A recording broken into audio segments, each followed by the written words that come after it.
Uhum. Tu treinou na natação jovens ou era adulto já? Eram criança, jovem? Os dois. Então tu pegou a galera com o quê? 15, 16 anos? Com 13. 13. Então tu viu o cérebro humano meio que no início do seu desenvolvimento ali.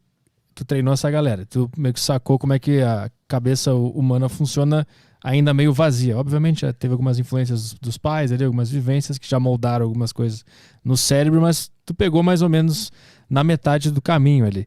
O que tu sacou, um padrão de forma geral, dos menores, dos 13 anos ali? Como é que funciona a cabeça do ser humano? Ele tá mais... Ele pende mais a desistir mais fácil ou ele é mais otimista? Como é que funciona a cabeça quando ela não tem tantas influências ainda? Boa. Cara, isso foi uma experiência maravilhosa, porque o que eu fiz? Eu fui nadar, tal, querendo o negócio todo, e eu descobri, né, que eu queria ensinar, uma vocação de ensinar e de falar enquanto eu era atleta. E aí eu fui fazer administração de empresas, meu pai tinha uma empresa, aí não gostei, saí no primeiro dia. Aí eu curtia a nutrição, porque eu olhava lá a tabela periódica, na tabela calórica periódica.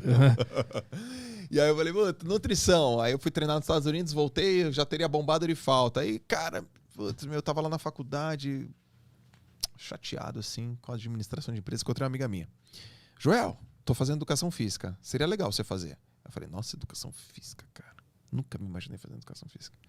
O que meu pai vai achar professor de educação física? Puta, em 1998, cara, uma puta de um preconceito, assim. Sim.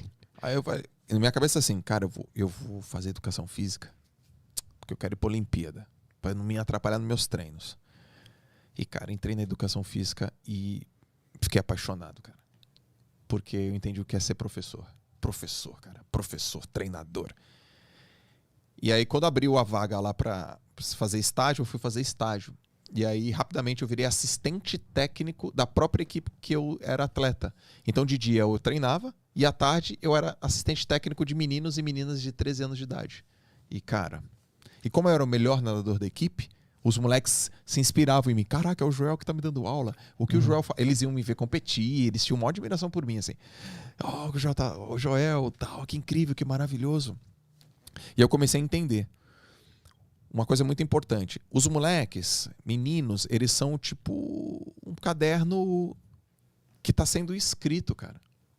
Personalidade, crença, o que eles acreditam, pessoas que eles seguem. E um pai de atleta é o cara que quer, em suma, o melhor para os seus filhos, mas eles fazem quase que sempre as coisas erradas. Quase sempre. É. Quais são as coisas erradas? Primeira coisa que ele faz. Ele usa a comparação negativa. Porque quando um treinador chega e fala assim, Matheus, porra, olha o Pedro. Olha como é que tá abraçado. Eu, treinador do Matheus, um exemplo. Matheus, olha o Pedro, cara. Olha a abraçada dele, cara. Pô, porque não dá. Você gastou muita energia nos primeiros 50. Não dá pra nada desse jeito. É óbvio, cara, que nos últimos 50 metros ele vai estar com mais energia, ele vai aumentar a frequência e ele vai acelerar. O Matheus olha pra essa comparação e ele gosta. Aí vem o pai do Matheus. Pô, Matheus, perdeu de novo pro Pedro? Ele odeia. Ele odeia. Porque ele fala, pô, tu é pai do Matheus ou pai do Pedro? Vai lá você no meu lugar e nada. Vai lá você não sabe o que é. E aí o pai quer acertar, erra. O moleque gosta do pai, mas ataca o pai. E aí o treinador fica no meio e às vezes vai para um lado ou pro outro. Aí eu comecei a entender, cara. E eu falei assim, existe uma tríade da performance. Que é o treinador, o atleta e o pai. Eu preciso acertar essa ponta. E eu comecei a conversar com os pais e entender que os pais agiam com os filhos da mesma maneira que os seus pais tinham agido com eles. E eles não percebiam. E eu falei, cara, presta atenção. Você gostava que quando seu pai fazia isso com você? Não, então você está fazendo com seu moleque. Aí ele, caraca. 2. Os pais queriam que os moleques fossem os melhores, cara. E aí, no começo, Arthur, não foi muito bom não, cara. Eu tive umas tretinhas com os pais. Mas, por exemplo, eu lembro de uma reunião que eu fui falar só com os pais. Eu tinha 26 anos na época, cara. Eu falei assim, só um minuto. Qual é a atividade profissional de cada um de vocês? O cara, por quê? Responde. Médico. Tá bom. Você, advogado. Tá bom.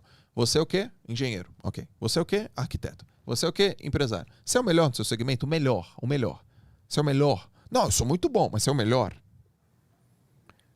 Você é o melhor do Brasil no que você faz? Você é o melhor médico? Você é o melhor cardiologista do Brasil? Não. Tá bom. Você é o melhor arquiteto do Brasil? Não. Você é o melhor advogado do Brasil? Não. Por que você está pedindo pro seu filho ser? Cara, você imagina. Mó legal isso, né? O pessoal se revoltou contigo ou não? Porra, velho, os caras querem ver, cara, quem você pensa que você é e tal. Falei, pô, meu. É foda, cara. Maravilhoso. Cara, você tá pedindo pro teu filho ser uma coisa que você nem você é. Você não pode fazer isso. Uhum. A medalha não é essa. A medalha, aí eu jogo o jogo que eu me sinto confortável. Falei, cara, que medalha que você quer? Qual é a medalha de ouro que você quer que teu filho tenha? Você quer uma medalha de ouro do pódio? Ou você quer a medalha de ouro que quando esse moleque receber um não na entrevista de trabalho, ele levante porque ele aprendeu a perder aqui na natação? Você quer que esse moleque tenha a medalha de ouro no pódio ou que ele saia de ambientes que provoquem coisas nele que não são legais, usar droga e tá com pessoas que não sejam legais numa idade de 15 anos, que quando tá construindo a personalidade dele, porque aqui dentro ele tá mais seguro com esse sentido.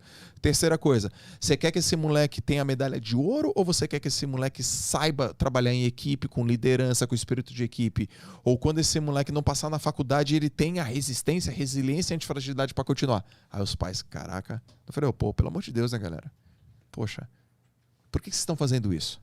Vamos fazer o seguinte? Vamos junto trabalhar em prol desse moleque? Aí eu comecei a ensinar os pais a falar assim, ó, deixa eu te falar uma coisa. Eu vou te ensinar o que um atleta fala para um pai que não quer ser a verdade, que não é verdade. Pai, tô cansado, eu não consigo mais. Não, isso não quer dizer a verdade. Ele só tá cansado, dá uma comida para ele, que amanhã ele dorme e ele volta pro treino.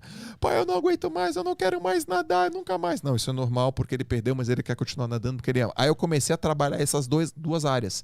Tipo, o pai e o atleta. Putz, cara. E aí ferrou. Aí eu ganhei tudo. Eu ganhei um monte de campeonato. Quantos foram mesmo? Foram 8, né? Cara, eu ganhei... Na primeira equipe, né? Em 2 anos, eu disputei 8 títulos, eu ganhei os 8. Em uma vez. Aí no outro... Teve uma outra temporada que eu disputei 8 e ganhei 7. O que eu não ganhei, eu fiquei em segundo lugar, como treinador. E aí eu tenho um recorde até hoje.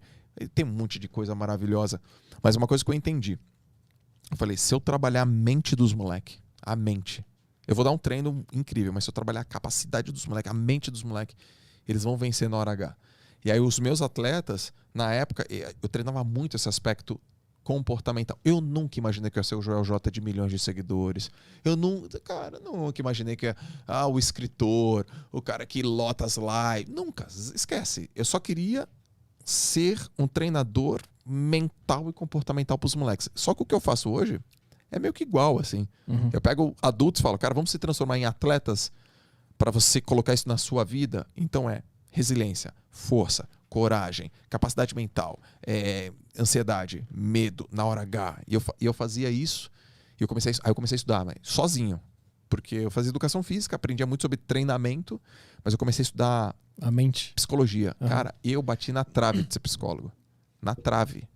Na trave, mas na trave... Tipo, você fala, cara, eu vou ser psicólogo, meu. Psicólogo de esporte. Aí quase bati na trave. Ano passado mesmo, me deu uma doida. Eu falei, vou fazer doutorado em psicologia. Quando eu bati na porta de doutorado em psicologia, eu falo, cara, eu curto esse negócio. Eu quero. É livro. O que eu leio hoje, sei lá, 90% é comportamento há décadas. Décadas. Eu li bastante sobre treinamento desportivo, mas eu queria entender a mente do cara. A mente do cara. A mente do cara. A mente daquela menina. A mente daquela menina. E aí eu comecei a decodificar, meu. Eu comecei a decodificar.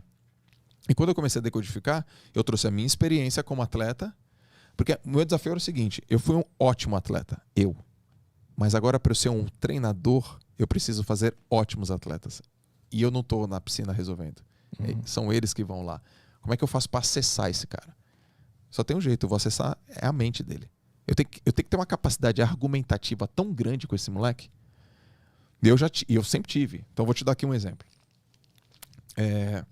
Uma das coisas que eu não negociava, treino. Cara, tem treino, tem que vir, tem que treinar pra caramba, ponto final. Beleza, beleza. Aqueles moleques eram atletas.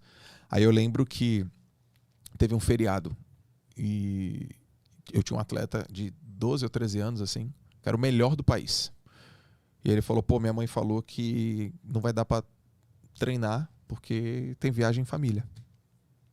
eu vou perder 4 dias de treino. Eu falei, você que sabe. Eu só falei assim, ó, você que sabe. Daí ele, não, mas o Joel, o que você acha? Eu não acho nada. Eu não tenho que achar nada. Porque eu não posso querer mais do que você. Você que sabe. Você acha que o seu adversário ou o título que você tanto quer aceita 4 dias seguidos de falta de treino? Mas, Joel, mas eu vou ficar com quem? Isso não é problema meu, velho. Resolve aí. 12 anos, moleque tinha. É. Isso não é problema meu. Isso não é um problema meu. Eu sei de uma coisa. Tu escreveu pra mim que tu quer ser campeão brasileiro. Eu vou estar aqui. Tu não vai estar. No outro dia, moleque, vou ficar sozinho. Já falei com os meus pais. Eles estão indo e eu vou ficar. Naquele instante, velho, eu vi um campeão. Eu vi. O moleque só foi campeão 22 semanas depois. Eu vi. Porque eu testei o cara. E o cara passou na prova. E outra coisa também, os pais passaram na prova. Porque pensa, um pai e uma mãe que deixa um moleque de 12 anos em casa sozinho, então, percebe? Sim, eles entenderam que eles era importante. entenderam. Né? E o moleque foi, puta, muitas vezes campeão. Eu também tive muita sorte, sabe, Arthur? Eu tenho que reconhecer. Porque eu tive a oportunidade de treinar pessoas que estavam muito afim, com desejo ardente de uma coisa. Se você junta 3 coisas, uma pessoa com desejo ardente de querer ter sucesso na vida, ela não sabe como, ela não sabe de que jeito, mas ela fala, eu vou dar certo, eu não sei como, eu vou fazer o que tiver que ser feito. Joel, eu entrego pra você, eu entrego pra você o meu corpo. Os moleques falavam pra mim, eu falei, é pouco, eu quero tudo. Ah, uai, mas o corpo, eu falo, eu quero a alma. Eu quero falar uma coisa pra você e você nem me perguntar. Aí os moleques, tá bom. Aí eu já, puta. Caralho. É animal. É um envolvimento total, cara. Eu quero tudo. Eu quero a tua essência, meu irmão. Eu quero chorar junto com você, só que eu vou dar o mesmo. Então, eu falava assim, eu vou pra Olimpíada. Eu quero saber aqui nessa equipe, quem vai comigo? Não é assim, eu vou te treinar pra você ir pra Olimpíada. Eu não falava assim, eu falava, eu vou ser o técnico da Olimpíada. Algum atleta topa ser meu atleta olímpico? Os caras, eu. Então é desejo ardente. A segunda coisa, um ambiente, cara, pra você florescer. Porque, pô, eu sei, cara, eu fui criado num clube. Se eu tivesse nascido, sei lá, no Amapá, no Mato Grosso, seria mais difícil. E não é nada contra a galera do Amapá e do Mato Grosso. É porque lá a natação não é tão forte quanto São Paulo, o eixo Rio-São Paulo. Uhum. Se eu tivesse nascido, se eu tivesse convivido, se eu estivesse no lugar errado, ia ser mais difícil para mim. Então, um ambiente propício para você florescer. E terceira coisa, cara, um treinador. Quando eu falo um treinador, é um treinador/treinadora. Alguém que já passou por isso, que pega na tua mão e fala, vem comigo, é esse o caminho. Acabou, cara. Uma pessoa que quer muito, um ambiente que tem recurso, que tem método, que tem sistema, que vive aquilo. O clube que eu treinei e que formei esses atletas, ele só faz isso. Ele é desenhado para isso. Então, vai sair um monte de cara de lá. Sai todo ano, cara. Todo ano sai cara de lá. É tipo Meninos da Vila, que sai molequinho lá o tempo todo. E a terceira coisa é alguém para te orientar, meu. Porque se você quer muito uma coisa e você tem os recursos, mas ninguém te orienta, ferrou. Se você quer muito uma coisa, tem alguém para te orientar, mas não tem recurso, não tem ambiente, ferrou. Mas o que muito acontece, se até tem gente para te orientar, a fim de te orientar, se até recurso, mas o cara não quer.